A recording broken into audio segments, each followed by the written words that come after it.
Hai. Assalamualaikum warahmatullahi wabarakatuh. Selamat datang di video skill 3 teman-teman. Kali ini kita akan ngomongin apositif ya. Nah, ngomongin apositives. Nanti kita akan bahas apa itu apositives. Oke, buat informasi aja, buat skill 1 sampai skill 3 ini kita masih ngebahas tentang permasalahan di subjek ya. Jadi teman-teman, problem-problem dalam TOEFL untuk kenalin subjek itu biasanya dijebak dengan preposisi dan apositif. Oke, sebelumnya saya janji buat ngebahas soal yang sebelumnya ini ya yang mau kita bahas. Tapi sebelumnya saya mau review dulu permasalahan di subjek yang di skill 2 yaitu tentang preposisi ya. Jadi object of preposisi itu bukanlah subjek. Jadi kalau misalnya teman-teman melihat ada preposisi seperti ini, during, of, from, for, in, on, at, by, since, with dan sebagainya, itu berarti kata benda setelahnya bukanlah subjek ya. Contohnya ini, jika teman-teman ketemu dengan the power of Roman Empire, atau misalnya the power of bla bla bla bla, atau ada kata benda lagi di sini the book of Eli atau dan seterusnya, maka kata benda yang muncul setelah preposisi itu bukanlah subjek ya, mereka hanya objek of preposisi. Maka subjeknya adalah yang sebelum preposisi ini ya, powernya. Oke, misalnya kayak gini, in the TOEFL course, maka setelah ini kan ada kata benda, maka kata benda ini tidak boleh menjadi subjek. Subjeknya adalah yang di sini gitu ya. Itu yang kemarin udah kita bahas. Ini juga ada with his friend, berarti ini tidak boleh menjadi subjek. Subjeknya ada di sini gitu ya. Oke, ini kita bahas dulu yang nomor 3 ya. Kita cari mana preposisinya. Preposisinya ini mulai dari at sampai sharp. Ini adalah object of preposition. Jadi ini cuekin aja. Boleh teman-teman linkerin, lalu koma. Setelah itu nanti kita lihat lagi mana object of preposisinya. Nih, dari ini ada preposisi ya. Maka kata benda dari quantities sampai sini, karena ini ada predikat ya. Berarti sebelumnya ini adalah rangkaian subjeknya. Dari flowers sampai dozen, tapi subjek utamanya adalah yang flowers. Kenapa? Karena dia adalah kata benda yang pertama muncul sebelum preposisi pertama. Ini preposisi pertamanya in ya, berarti mulai dari in quantities of a dozen or a half dozen, ini adalah object of preposition. Nah, quantities di sini adalah kata benda dari preposisi ini in.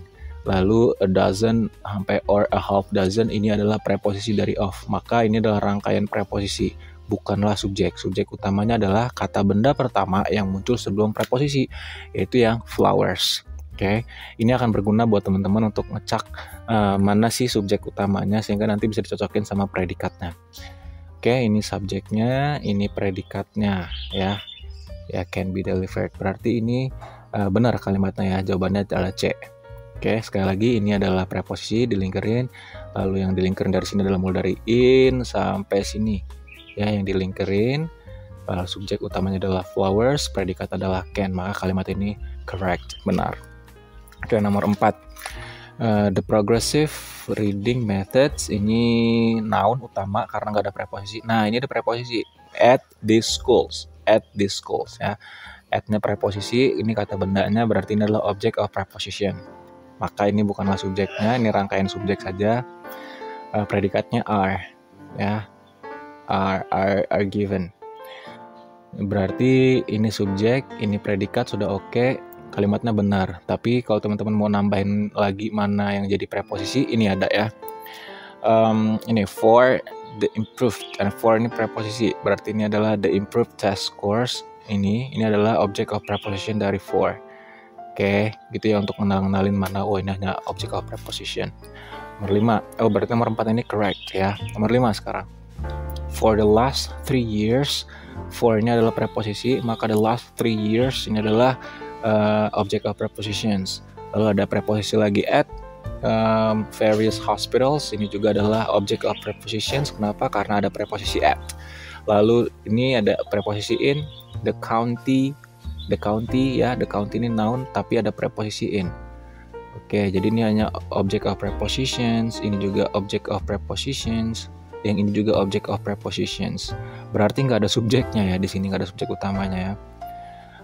Lalu ada predikat has ada predikat tapi nggak ada subjek ya, nggak ada subjek. Ini nggak boleh jadi subjek karena ada in, ini juga nggak boleh karena ada at, ini juga nggak boleh karena ada for. Maka nomor 5 ini incorrect. Sebagai struktur kalimat dia nggak lengkap ya, karena nggak ada subjeknya. Oke, berarti dia butuh subjek. Oke, good. Nomor 6 kita lihat the past, a career. Ini juga adalah object of prepositions. Kenapa? Karena ada in di depannya. Lalu ini juga in politics. Ya, ini juga politics ini sebenarnya bisa jadi subjek, tapi karena ada in di depannya, jadi dia nggak boleh jadi subjek. Lalu ada predikat was. Udah jelas ini salah ya, karena nggak ada subjek utamanya. Ini predikat berarti sebelah kirinya harus ada subjek. Sedangkan ini nggak ada yang bisa jadi subjek. Kenapa? Karena ada preposisi. Nih, ada preposisi. Ya, harusnya di sini ada subjek utama yang tidak boleh ada preposisinya. Nomor 7, shopping ini udah jadi noun ya, ini gerund. Lalu ada in the downtown area, ini object of preposition dari in. Lalu the city, ini juga ada object of prepositions dari of ya. Lalu ini ada predikat has, tapi ada subjek it. Nah, salah ya. Ya, ini predikat, ini subjek, udah lengkap, tapi di sini ada subjek lagi.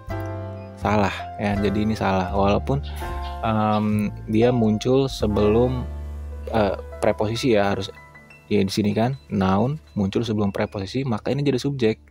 Nah, harusnya nggak butuh lagi it gitu. Ya, maka jadi salah. Nomor 8, at the building site, ini preposisi, object of prepositions. The carpenters, ini subjek. Ya. At the building site, the carpenters with the most experience. Nah, ini boleh jadi subjek guys, the carpentersnya. Ya, the carpentersnya boleh jadi subjek. Ini harusnya dikasih koma sih. Harusnya dikasih koma. Kalau dikasih koma dia bener ya. Tapi kalau misalnya nggak ada koma kayak gini ya dianggap incorrect setelah dia. Harusnya ada koma kayak gini nih, harusnya ada koma gini. Seharusnya ini boleh jadi subjek ya, tapi karena nggak ada koma jadi dia membingungkan. Jadi ini preposisi, ini harus jadi subjek, ini preposisi ya sampai sini. Lalu ada predikat where. Oke, harusnya the carpenters ini bisa jadi subjeknya where. Tapi karena di sini nggak ada koma, jadi ya dianggap salah ya. Harusnya ada koma. Jadi setelah preposisi mau ke subjek utama itu harus ada koma. Kayak gini. Oke, nomor 3 ya. Oke, nomor 9, for the fever, ini nggak bisa jadi subjek guys. Fever and headache ini tidak boleh jadi subjek. Kenapa? Karena ada preposisi for di depannya. Ya, predikatnya ada took. Jadi predikat took ini kehilangan subjek. Kehilangan subjek ya. Kenapa? Karena headache sama fever tidak bisa jadi subjek karena ada for di depannya. Jadi salah. Nomor 10, the report ini boleh jadi subjek with complete documentations. Complete documentation ini tidak bisa jadi subjek karena ada preposisi. Ini hanya object of prepositions. Lalu ada predikat was. Was di sini predikatnya memiliki subjek ya. Subjeknya ada. Mana subjeknya? Ya ini, the report. Karena di depannya dia nggak ada preposisi. Jadi jawaban nomor 10 adalah correct. Oke, jadi silakan diperiksa. Selamat buat yang benar semua. Buat yang belum, nggak apa-apa, teman-teman bisa review lagi ya. Jadi itu permasalahan di subjek. Ini subjek itu dijebaknya teman-teman dengan preposisi. Dan, nah ini yang skill 3 tentang appositives ya. Jadi setelah ini nanti skill 4-nya adalah problem di predikat. Nah, skill 3 ini kita akan ngomong tentang appositives guys. Apa sih appositives? Jadi appositif itu adalah rangkaian kata ya, rangkaian kata seperti ini yang diapit oleh 2 koma yang sebenarnya dia itu setara dengan subjek. Ya, dia setara dengan subjek utama. Jadi gini kita lihat contohnya ya. Sally, the best students in the class atau siswa terbaik di kelas mendapatkan nilai A pada ujian. Oke, paham ya?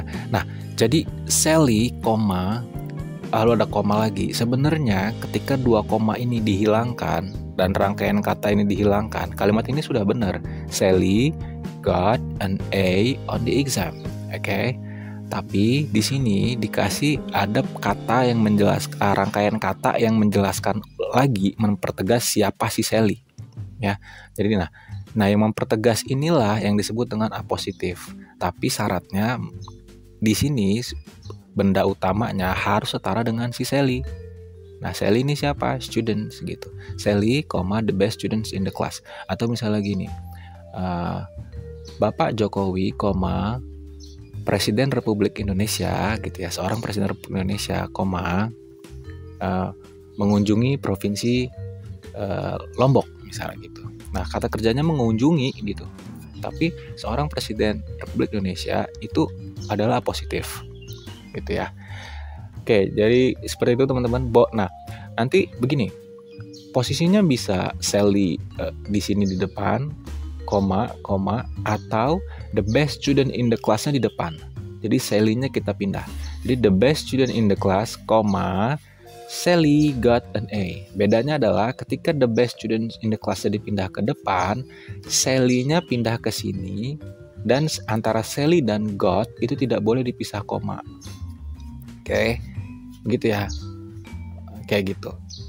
Atau mau dipindah juga sama aja sebenarnya, the best student in the class, koma, Sally, koma, got an A on the exam. Kita lihat contohnya gini nih. Kan ada blank, ya, lalu ada koma, ada George, ada koma. Nah, George ini kan nama orang ya, nama orang, lalu ada predikat is.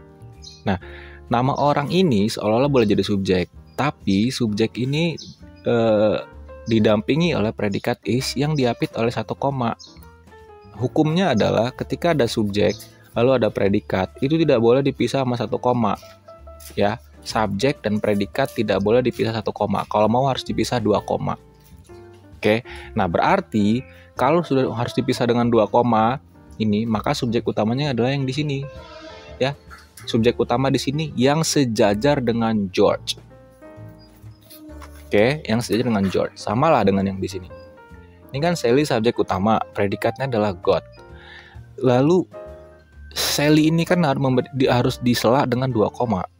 Tidak boleh Sally, got gitu. Sally, langsung predikat, nggak bisa. Ya, Sally, blank harus koma lagi baru predikat. Nah, itu yang disebut dengan apositif. Nah, kalau di sini berarti kita cari jawaban A, B, C, D yang setara dengan George. George ini nama orang, kata benda. Berarti dia harus kata benda juga di sini. Ya, bendanya benda orang ya, bukan benda yang lain. Bukan benda barang, tapi bendanya orang. Kita lihat yang A. Yang A right now ini adalah sekarang, itu kata keterangan ya. Jadi salah. Yang B happily ini kata keterangan dengan senangnya. Yang C because of the time ini preposisi. Salah ya. Jadi yang tepat adalah yang D, my friend. My friend setara dengan George. Jadi my friend, George, is attending the lecture. Kalau udah seperti ini berarti yang menjadi positifnya adalah si George. Kenapa? Karena George-nya ini yang diapit oleh 2 koma. Tapi syaratnya si George ini harus setara dengan subjek utamanya. Kenapa dibilang subjek utamanya? Karena subjek utama yang di sini dengan predikatnya itu dipisah oleh 2 koma. Ya, karena tidak boleh subjek langsung dipisah 1 koma. Berarti dia bukan subjek utamanya, dia hanya apositifnya. Gitu ya. Kita lihat lagi penjelasannya lebih detail. Berikutnya. Blank, Sarah rarely misses her basketball shots. Subjek utamanya siapa? Sarah. Karena nggak ada koma ya. Predikatnya misses. Oke, misses ini artinya meleset. Sarah hampir tidak pernah meleset ya dalam tembakan basketnya gitu. Maksudnya Sarah hampir tidak pernah meleset dalam shooting basketnya. Permainan bola basketnya. Jadi subjeknya siapa? Sarah. Sarah ini nama apa? Nama orang ya, nama orang. Dia pemain basket, berarti dia player, pemain basket. Maka cari A positifnya. Di sini A positifnya setara dengan Sarah. Ya, kita lihat yang A. An excellent basketball player. Nah, seorang pemain basket yang hebat. Nah, cocok ya dengan Sarah yang A. Tapi yang B kita lihat, an excellent basketball player, tapi ada is-nya, ada predikat, nggak boleh ya, karena sudah ada predikat di sini. Ingat, A positif tidak boleh mengandung predikat, predikatnya sudah ada misses. Jadi yang B itu otomatis salah. Yang C, Sarah is, udah jelas salah. Kenapa? Karena ada predikat di sini. Oke, salah ya. Yang D, her excellent basketball play. Nah, yang A sama yang D ini kalau kita lihat frasanya, dia ujungnya kata bendanya kan ini ya, player sama play ya, rangkaian katanya ya. Jadi yang cocok dengan Sarah itu bukan play, bukan permainan, tapi dia adalah pemain ya. Ini kan kita artikan seorang pemain basket yang hebat. Kalau ini permainan basketnya yang hebat. Nya itu her-nya yang perempuan. Permainan basketnya yang hebat. Jadi kita di sini bukan ngomongin permainan basketnya, tapi kita ngomongin pemain basketnya, pemain ya, si Sarahnya. Oke. Jadi itu, nah ini penjelasan A positifnya lagi. Jadi ini penjelasan secara teoritiknya adalah A positif itu merupakan kata benda yang datang atau yang hadir sebelum atau sesudah kata benda lain, dan umumnya ya terdiri dari disusun oleh koma-koma, ya, kata benda dengan koma-koma. Jika sebuah kata itu merupakan A positif, dia bukanlah subjek. Ya, dia bukanlah subjek. A positif bukan subjek. Oke, contohnya seperti ini. Tom, a really good mechanic is fixing the car. Subjeknya Tom. Lalu ada koma. Jadi di sini adalah a really good mechanicnya, di sini adalah A positifnya. Ya, predikatnya adalah is. Lalu kalau misalnya A positifnya dipindah ke depan, a really good mechanic, subjeknya Tom, jadi subjeknya adalah yang Tom, ya, predikatnya adalah is fixing the car. Oke, gitu. Jadi itu penjelasan buat A positifnya, guys. Secara teoritik, teman-teman nanti bisa langsung latihan lagi di sini di exercise 3. Seperti biasa, coba teman-teman lingkarin mana yang menjadi A positif, ya. Mana yang menjadi A positif. Kayak nomor 1 nih misalnya. Subjek utamanya kan the new owner, ya, the new owner, pemilik baru. Undertaking some fairly broad changes in management policy. Jadi di sini ini adalah A positif yang menjelaskan si the new owner, oke? The son of the previous owner, seorang anak dari pemilik sebelumnya, pemilik baru. Jadi si pemilik baru ini setara dengan seorang anak dari pemilik sebelumnya, gitu. Ya. Nah, jadi subjeknya ada, predikatnya ada, dan kalimat ini benar. Yang nomor 2. Last semester, a friend. Nah, a friend di sini adalah sebuah kata benda yang diapit oleh 2 koma, berarti dia adalah A positif. Predikatnya graduated. Tapi karena predikat graduated di sini kehilangan subjek, ya kan, kehilangan subjek, dia nggak bisa nih jadi subjek. Kenapa? Karena dia diapit oleh 1 koma. Nah, berarti 2 koma, berarti harusnya di sini. Sedangkan di sini ini bukanlah noun, ini adalah adverb, ya, last semester. Oke, jadi ini salah, incorrect. Jadi gitu teman-teman, silakan nomor 3, 4, 5, sampai 10 cari mana yang menjadi positifnya. Ingat, ciri-ciri positif adalah kata benda yang diapit oleh 2 buah koma, ya. Lalu lihat subjek predikatnya. Kalau ada subjek predikatnya berarti dia benar, taruh di sini correct. Kalau tidak ada berarti dia salah, incorrect.